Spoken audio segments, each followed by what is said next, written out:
दोस्तों, आज की वीडियो में हम बताने जा रहे हैं गिफ्ट डीड यानी दान पत्र यानी हिस्सा नाम के बारे में। यदि आप उत्तर प्रदेश से हैं और उत्तर प्रदेश में आप कोई प्रॉपर्टी अपने पारिवारिक रिश्ते में बाप बेटा, भाई भाई, भाई बहन और जो भी एक खून का रिश्ता होता है, दादा से लेके पोते तक, देवते तक, दामाद को कोई भी चीज गिफ्ट कर रहे हैं, वो आपकी मकान हो, दुकान हो, प्लॉट हो या कृषि भूमि हो, तो उस पर कितना खर्च आता है, कितने रुपए का स्टाम्प लगता है, कितने रुपए की रसीद कटती है और कौन कौन से डॉक्यूमेंट चाहिए, ये सारी की सारी जानकारी मैं इस वीडियो में बताने जा रहा हूं। यदि आप गिफ्ट डीड को अच्छी तरह समझना चाहते हैं, उनके खर्चे को समझना चाहते हैं, उसके कागजात समझना चाहते हैं और किस किस को गिफ्ट डीड की जाती है, तो आप इस वीडियो को पूरा देखिए। वीडियो यदि आपको अच्छी लगे तो इसे लाइक भी करिए, शेयर भी करिए, चैनल को सब्सक्राइब फॉलो भी करिए। मैं एडवोकेट मोहम्मद आबाद कुरैशी आज की वीडियो में बताने जा रहा हूं आपको गिफ्ट डीड के बारे में। तो गिफ्ट डीड किस चीज का हो सकता है? मकान हो, दुकान हो, कृषि भूमि हो या प्लॉट हो, आवासीय या कॉमर्शियल, किसी भी तरह की कोई भी प्रॉपर्टी यदि आपकी होगी, आप उसका अपने पारिवारिक रिश्ते में दादा पोते को कर सकता है, नाना देवते को कर सकता है, बेटे को हो सकता है, बेटी को हो सकता है, पुत्र वधू को हो सकता है। यदि पुत्र की मृत्यु हो रही है, किसी भी पुत्र को, पुत्री को या अपने दामाद को अपनी प्रॉपर्टी को गिफ्ट डीड कर सकता है। गिफ्ट डीड में कोई लेन देन किसी प्रकार का नहीं होता है। जो उसकी एक्चुअल वैल्यू होती है, एक्चुअल वैल्यू यानी जो सरकारी रेट से, सर्किल रेट से जो उस प्रॉपर्टी की मालियत निकलती है, ये मकान है, दुकान है, कृषि भूमि है, प्लाट है, इनकी सबका गवर्नमेंट ने सर्किल रेट निर्धारित कर रखा है। हर मोहल्ले का, हर वार्ड का, हर गली का, गांव का, कस्बे का, जंगल का, रोड का, सबका अलग अलग सर्किल रेट है। आप अपना सर्किल रेट पता करें, उस सर्किल रेट से वैल्यू निकाली जाती है।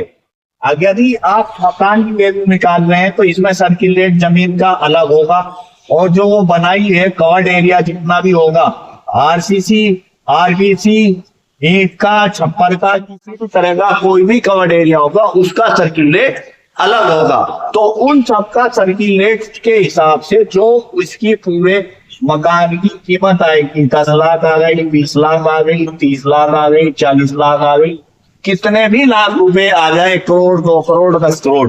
उत्तर प्रदेश की बात कर रहा हूँ, उत्तर प्रदेश के किसी भी जिले, किसी भी तहसील, किसी भी गांव, कस्बे, शहर में पूरी जगह ये नियम लागू है। तो जो भी मालियत होगी, हमने मालियत मांगी 15 लाख 20 हजार रुपए की मालियत आई हमारे मकान की, तो इस पे खर्च कितना आएगा? तो मैं आपको बता दूं, मालियत चाहे जितनी आए, लेकिन आपका स्टाम्प केवल 5,000 रुपए का लगेगा। कितने रुपए का लगेगा?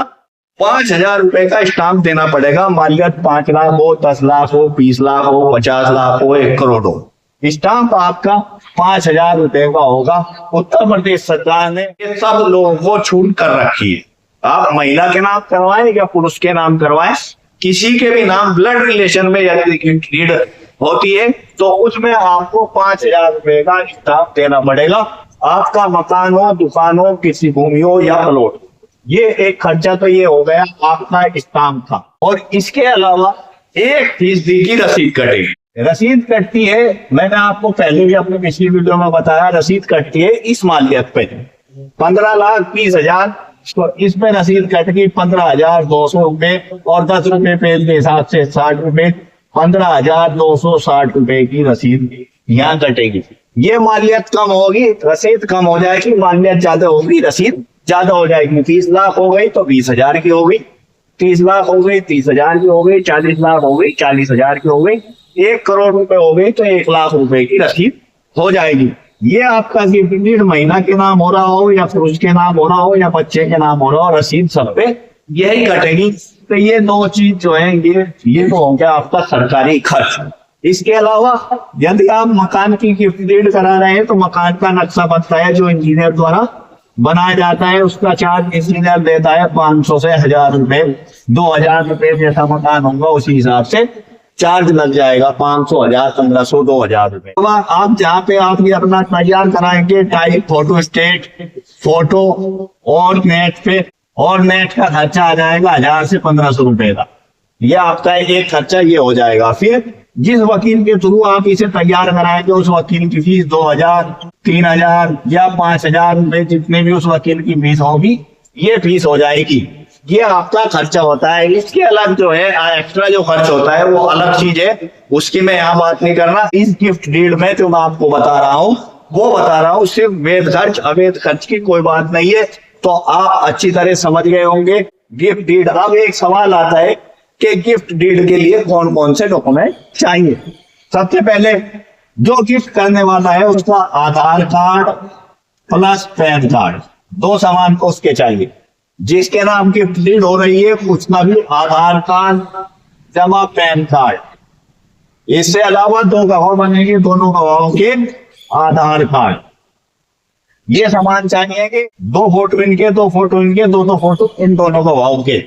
और एक जो आपकी प्रॉपर्टी है जीपीएस का लोकेशन, जीपीएस लोकेशन का फोटो खिंचा हुआ प्रॉपर्टी का फोटो एक ये चाहिएगा। इन डॉक्यूमेंट से ये भी साबित हो जाता है कि बाप बेटे हैं, भाई भाई हैं, बहन भाई हैं या पोता है देवता है। ये चीज मेरे डॉक्यूमेंट से साबित हो जाएगी। इनसे नहीं हो रही तो कोई आप ऐसा डॉक्यूमेंट दे देंगे जिससे ये क्लियर हो जाए। तो दोस्तों ये था गिफ्ट डीड का पूरा प्रोसीजर। गिफ्ट डीड के बारे में यदि आप उत्तर प्रदेश से हैं, देखो अलग अलग स्टेट के अलग अलग कानून होते हैं, राज्यों का हिसाब है। तो उत्तर प्रदेश में गिफ्ट डीड के लिए ये कानून लागू है, अदर प्रदेश में कोई और कानून लागू हो सकता है। तो यहाँ यदि आप उत्तर प्रदेश से हैं और गिफ्ट डीड के बारे में कोई भी बात यदि आप बिना समझ में आए हो तो मेरे इस नंबर पे आप 5 बजे के बाद फोन कर सकते हैं, मुझसे बात कर सकते हैं, या इस वीडियो पर कमेंट करके मुझसे कमेंट्स में भी आप अपना मशवरा सलाह ले सकते हैं। वीडियो अच्छी लगी हो तो लाइक करें, शेयर करें, चैनल को सब्सक्राइब, फेसबुक पर देख रहे हो तो फॉलो करें। Thanks for watching this video.